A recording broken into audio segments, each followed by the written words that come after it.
Nandito kami sa Bawang, papunta ng Nagilian ito. Yan. O, diba? Nasa likuran kami ng Partas. O, you see, mga friendly, ginagawa yung daan dito. Yan. Pero at least, kahit papaano, smooth naman yung biyahe. Parang buhay lang yan eh. Minsan, smooth ang biyahe.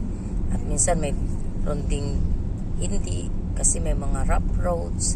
Tapos, merong minsan, may butas yung kailangan gawin. So, ganoon din sa buhay. May repair. Diba? Kaya, whatever, just do it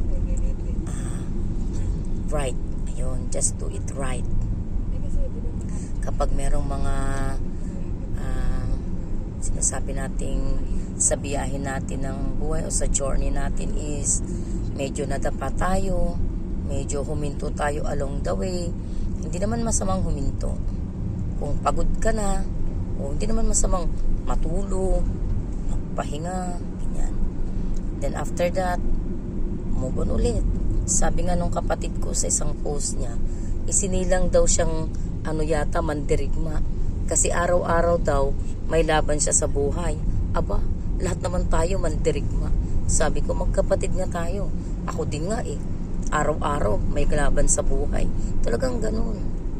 Ang importante, lumalaban ka. Diba? Yun ang mahalaga. At along the way, kapag napagod ka, tulad ng sinabi ko, rest. Then, move on ulit. Ganun lang yun. Diba? O, diba ang ganda ng view, mga friend.